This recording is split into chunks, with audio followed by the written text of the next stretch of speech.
Hi friends, welcome back again. ಮತ್ತೊಮ್ಮೆ ನಿಮ್ಮೆಲ್ಲರಿಗೂ ಸ್ವಾಗತ. ಯಾರ್ಯಾರು ಹೊಸದಾಗಿ ನನ್ನ ವಿಡಿಯೋ ನೋಡ್ತಾ ಇದ್ದೀರೋ, ನನ್ನ ವಿಡಿಯೋ ಬಂದು DIY ಹೋಮ್ ಡೆಕೋರ್ ಮತ್ತು ಈಸಿಯಾಗಿರೋ ಅಡುಗೆ ಮಾಡಿ ತೋರಿಸ್ತೀನಿ. ನೀವು ನೋಡ್ತಾ ಇರೋ ಹಾಗೆ ನಾನು ಬೂದ್ಗುಂಬಳಕಾಯಿನ 2 ವಿಷಲ್ ಕೂಗಿಸಿಟ್ಕೊಂಡಿದ್ದೀನಿ. ಬೇಕಾದರೆ ಹಾಗೆ ಓಪನ್ ಪ್ಯಾನಲ್ಲೂ ಮಾಡ್ಕೊಳ್ಬೋದು. ಹಾಗೆ ಮಿಕ್ಸಿ ಜಾರ್ಗೆ 4 ರಿಂದ 5 ಹಸಿಮೆಣಸಿನ್ಕಾಯಿ ಹಾಕ್ಕೊಂಡಿದ್ದೀನಿ. ಹಾಗೆ ಒಂದು 4-5 ಕಾಳು ಮೆಂತ್ಯ, ಹಾಗೆ ಒಂದು ಅರ್ಧಕ್ಕಿಂತ ಕಡಿಮೆ ಅಷ್ಟು ತೆಂಗಿನಕಾಯಿ ಹಾಕ್ಕೊಂಡಿದ್ದೀನಿ.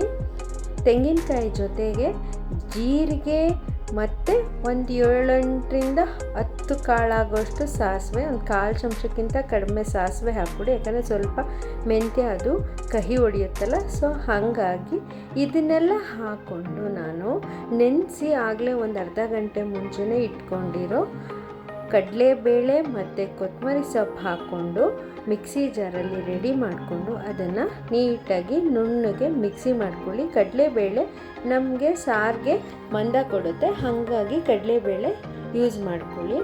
ಈ ಥರ ಮಿಕ್ಸಿ ಜಾರ್ಗೆ ಹಾಕ್ಕೊಂಡು ನೈಸಾಗಿ ರುಬ್ಕೊಂಡು ರೆಡಿಯಾಗಿರೋ ಮಿಕ್ಸ್ಚರ್ನ ನಾವು ಈಗಾಗಲೇ ಬೇಯಿಸಿಟ್ಕೊಂಡಿರೋ ಬೂದ್ಗುಂಬಳಕಾಯಿ ಜೊತೆಗೆ ಹಾಕಿ ಚೆನ್ನಾಗಿ ಮಿಕ್ಸ್ ಮಾಡಿ ಕುದಿಯೋಕ್ಕಿಡಿ. ನಾವು ಮುಂಚೆನೇ ರುಬ್ಕೊಂಡಿರೋ ಮಿಕ್ಸಿ ಜಾರ್ ಒಳಕ್ಕೆ 2 ಸೌಟು ತಪ್ಪದೆ ಚಿಕ್ಕ ಬೌಲಷ್ಟು ಆಗುವಷ್ಟು 2 ಬಟ್ಲು ಗಟ್ಟಿ ಮೊಸರನ್ನ ಹಾಕ್ಕೊಂಡು ಅದೇ ಮಿಕ್ಸಿ ಜಾರಲ್ಲಿ ಮಸಾಲೆ ಜೊತೆ ಒಂದೇ ಒಂದು ರೌಂಡು ಗರ್ರ ಅನ್ಸ್ಕೊಳ್ಳಿ. ಆ ಥರ ಮಿಕ್ಸ್ ಮಾಡಿದ್ದನ್ನ ನಾವೇನು ಕುದಿಯೋಕ್ಕಿಟ್ಟಿದ್ವಲ್ಲ ಮಿಕ್ಸ್ಚರ್, ಸಾಂಬಾರು ಮಿಕ್ಸ್ಚರು, ಅದರೊಳಗೆ ಹಾಕಿ ಮತ್ತೆ ಬಾಯ್ಲ್ ಆಗೋಕ್ಕಿಡಿ. ಅದ್ರ ಜೊತೆಗೆ ಸ್ವಲ್ಪ ಒಂದು 1/4 ಚಮಚದಷ್ಟು ಅರಿಶಿನ ಆ್ಯಡ್ ಮಾಡೋದನ್ನ ಮಾತ್ರ ಮರಿಬೇಡಿ. ಸೊ ದಟ್ ಅದು ಒಂದು ಕಡೆ ಈ ಥರ ಚೆನ್ನಾಗಿ ಕುದಿಯೋಕ್ಕೆ ಮಿಕ್ಸ್ ಮಾಡಿ ಇಟ್ಬಿಡಿ.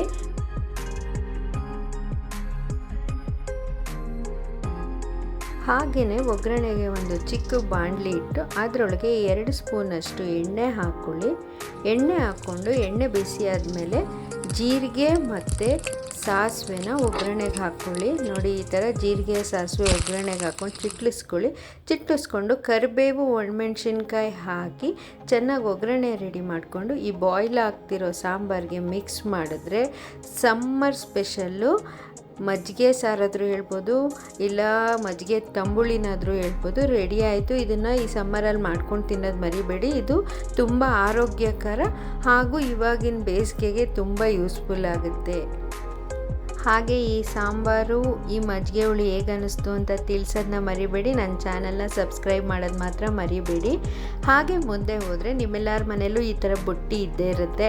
ಆಮೇಲೆ ಈಗ ಎಲ್ಲರೂ ಇದನ್ನು ಒಂದೊಂದು ಕಡೆ ಯೂಸೇ ಮಾಡೋದಿಲ್ಲ, ಬಟ್ ಇದನ್ನು ನಾನು ಈರುಳ್ಳಿ ಎಲ್ಲದಕ್ಕೂ ಸ್ಟೋರ್ ಮಾಡೋಕ್ಕೆ, ತೆಂಗಿನಕಾಯಿ ಸ್ಟೋರ್ ಮಾಡೋಕ್ಕೆ ಯೂಸ್ ಮಾಡ್ತಿದ್ದೆ. ಆದರೆ ಸಮ್ಮರ್ ಆಗಿರೋದ್ರಿಂದ ಸ್ವಲ್ಪ ಅರ್ದಿ ಎಫೆಕ್ಟ್ ಕೊಡೋಣ, ಏನಾದ್ರು ಡೆಕೋರ್ ಚೇಂಜ್ ಮಾಡೋಣ ಅಂತ ಹೇಳ್ಬಿಟ್ಟು ಸ್ಟಾರ್ಟಿಂಗು 2 ಸ್ಟ್ರಿಪ್ ಬರುತ್ತಲ್ಲ ಬುಟ್ಟಿದು, ಆ ಬುಟ್ಟಿದು ಸ್ಟ್ರಿಪ್ನ ಈ ಥರ ಕಟ್ ಮಾಡ್ಕೊತಾ ಇದ್ದೀನಿ. ನೀವು ಇದು ಇಷ್ಟೇ ದೊಡ್ಡದು ಬುಟ್ಟಿ ಬೇಕು ಅಂತ ಏನಿಲ್ಲ, ಚಿಕ್ಕ ಬುಟ್ಟಿ ಆದರೂ ನೀವು ಈ ಥರ ಮಾಡ್ಕೊಬೋದು.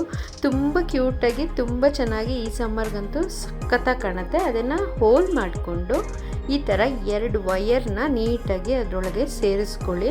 ಸೊ ದಟ್ ನಮಗೆ ಹೋಲ್ಡ್ರ್ ಹಾಕೋದಕ್ಕೆ ಯೂಸ್ ಆಗುತ್ತೆ. ನೋಡಿ, ಈ ಥರ 2 ವಯರ್ ತೊಗೊಂಡು ನೀಟಾಗಿ ಹೋಲ್ಡ್ರ್ ಫಿಕ್ಸ್ ಮಾಡಿದ್ರೆ ಈಸಿಯಾಗಿ ಕೇವಲ ಒಂದು 5 ನಿಮಿಷದಲ್ಲೇ ನಿಮಗೆ ಹ್ಯಾಂಗಿಂಗ್ ಲ್ಯಾಂಪ್ ಶೇಡು, ಆಮೇಲೆ ಇವಾಗೆಲ್ಲ ಬೋಹೋ ಡೆಕೋರ್ ಅಂತೂ ತುಂಬ ಟ್ರೆಂಡಿಂಗ್ ಆಗಿದೆ. ಸೊ ಅದು ರೆಡಿ ಆಯಿತು. ನೀವು ಅಷ್ಟೇ ಈ ಥರ ಸಿಂಪಲ್ ಥಿಂಗ್ಸಲ್ಲಿ ಮನೇನ ಮತ್ತೆ ರೀಡೂ ಮಾಡಿಕೊಂಡು ತುಂಬ ಬ್ಯೂಟಿಫುಲ್ಲಾಗಿ ಮಾಡ್ಕೊಬೋದು. ಆ ಮಟ್ಕ ಹೆಂಗಿದ್ರು ಬೇಸಿಗೆ ಅಂದರೆ ಮಣ್ಣು ಮಟ್ಕೆ ಇದೇ ಜ್ಞಾಪನ ಬರುತ್ತೆ. ಅದ್ರ ಜೊತೆಗೆ ಈ ಬುಟ್ಟಿ ಲ್ಯಾಂಪ್ ಶೇಡ್ ಹಾಕಿರೋದು ಎಷ್ಟು ಚೆನ್ನಾಗಿದೆ ಅಲ್ವಾ? ನಾವೇ ಮಾಡಿರೋದು, ಅದು ಮನೆಗೆ ಬಂದು ಯಾರು ಅಪ್ರಿಷಿಯೇಟ್ ಮಾಡೋದು ಅಂತ ತುಂಬ ಅಂದರೆ ತುಂಬ ಖುಷಿಯಾಗುತ್ತೆ. ನೋಡಿ, ನಾನಿದು 2 ಕಡೆ ಯೂಸ್ ಮಾಡಿದ್ದೀನಿ. ಒಂದು ಡೈನಿಂಗ್ ಹಾಲ್ ಇದ್ದರೆ ನೀವು ಅಲ್ಲಿ ಹ್ಯಾಂಗ್ ಮಾಡಿ ತುಂಬ ಅಂದರೆ ತುಂಬ ಚೆನ್ನಾಗಿ ಕಾಣುತ್ತೆ. ನಾನು ಕಿಚನ್ ಎಂಟ್ರಿಯಲ್ಲಿ ಈ ಥರ ಹ್ಯಾಂಗ್ ಮಾಡಿದ್ದೆ, ಸೂಪರ್ ಬ್ಯೂಟಿಫುಲ್ಲಾಗಿ ಕಾಣಿಸ್ತಾ ಇತ್ತು. ಹೇಗೆ ಅನ್ನಿಸ್ತು ಈ ವಿಡಿಯೋ ಅಂತ ತಿಳಿಸೋದನ್ನ ಮರಿಬೇಡಿ.